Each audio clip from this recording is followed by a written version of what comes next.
नमस्कार, आप देख रहे हैं ब्रेकिंग बिहार। मैं सुमन कुमार आपके साथ में। अभी हम लोग आए हुए हैं आरजेडी कार्यालय में और हमारे साथ आरजेडी के प्रवक्ता अरुण यादव साथ में। अरुण जी, स्वागत है आपका। बहुत बहुत धन्यवाद सर, आज एक बहुत ही दुखद घटना हुई जहानाबाद से सामने आ रहा है कि सिद्धेश्वरनाथ मंदिर में भगदड़ मचा और इसमें 7 श्रद्धालुओं की मृत्यु हो गई। अभी कुछ दिन पहले सर आपने देखा होगा कि हाजीपुर में भी कुछ श्रद्धालुओं की मृत्यु हो गई थी। करीबन 8 या 9 सदस्य उसमें भी मारे गए थे। तो सर, ये क्या प्रशासनिक चूक इसको मानते हैं या कोई अन्य चीज इसको आपकी नजर में दिखाई दे रहा है? देखिए, सबसे पहले जहानाबाद जिला के अंतर्गत जो सिद्धेश्वरनाथ मंदिर में रात्रि में जो भगदड़ मचने के दौरान कुछ लोगों की मौत हुई है, सबसे पहले हम संवेदना व्यक्त करते हैं मृतक के परिजनों के प्रति।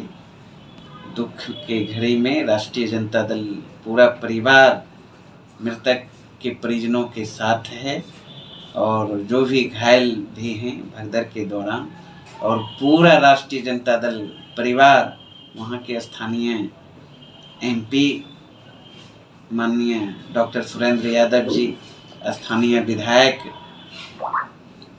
सतीश दास जी लगातार लगे हुए हैं।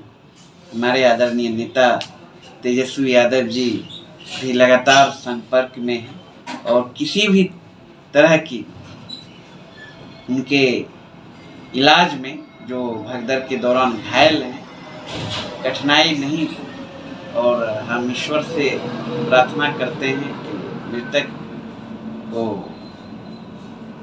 शांति मिले। और यह जो घटना हुई है, अब तो विस्तार से ये जांच का विषय है, क्यों हुआ, किन कारणों से हुआ। निश्चित रूप से वहाँ की प्रशासन जांच करेगी विस्तार से, उस पर हम लोगों की पैनी निगाह है। कहाँ चूक हुई है उस पर हम लोग पैनी निगाह बनाए हुए हैं। सर, पटना में आज थोड़ी देर पहले शिक्षक अभ्यर्थियों की पुलिस के द्वारा निर्मम तरीके से पिटाई की गई है। शिक्षक अभ्यर्थियों का सीधा सीधी मांग था कि ग्रेड 1 रिजल्ट की लगातार उन लोगों की जो मांग थी, शांतिपूर्ण तरीके से वो लोग अपना प्रदर्शन कर रहे थे, लेकिन उसके बावजूद पटना पुलिस के द्वारा बर्बरतापूर्वक तरीके से उनकी पिटाई की गई। इसको सर आप किस तरीके से देखते हैं? बिल्कुल, मैं इस पुलिसिया जुल्म कहिए, लाठीचार्ज की भर्त्सना करता हूँ।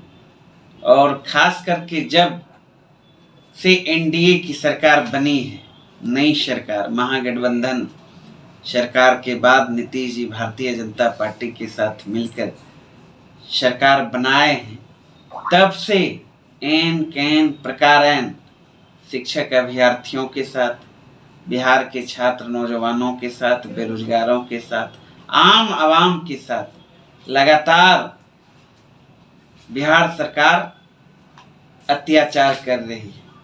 अब लोकतांत्रिक तरीके से किसी भी व्यक्ति को, किसी को भी अपनी बातों को रखने का अधिकार है।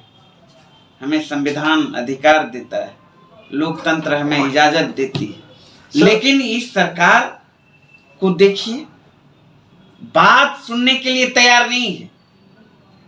शिक्षक अभ्यर्थियों का जो जायज डिमांड है, उस डिमांड को अविलंब पूरा करना चाहिए बिहार सरकार को, और पूरा करने के बदले शिक्षक अभ्यर्थी प्रदर्शनकारियों पर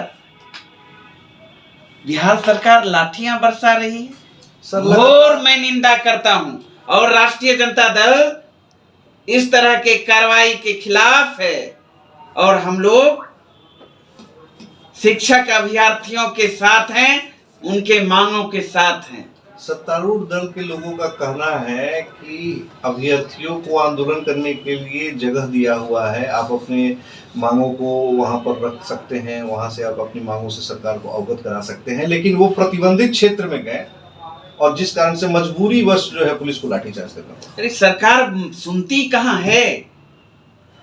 ये तो सुनने वाली सरकार है नहीं।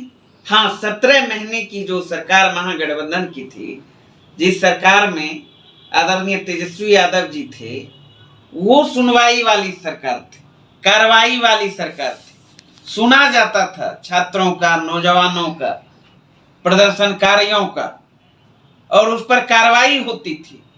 यहाँ तो कुछ होता ही नहीं है। आखिर क्या करे, क्या करे यहाँ के नौजवान? एक तो आप नौकरी नहीं देते, और जायज मांग को लेकर अगर हम आवाज उठाते हैं तो बिहार सरकार लाठी डंडे के सहारे उनके आवाजों को दबाना चाहती है। बिल्कुल गलत है।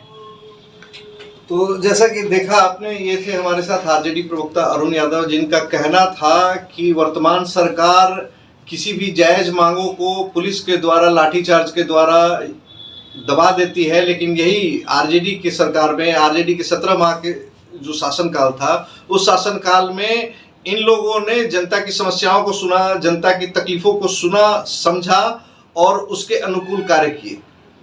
खबरों का सिलसिला इसी प्रकार से बना हुआ रहेगा। तब तक के लिए दें हमें इजाजत। नमस्कार।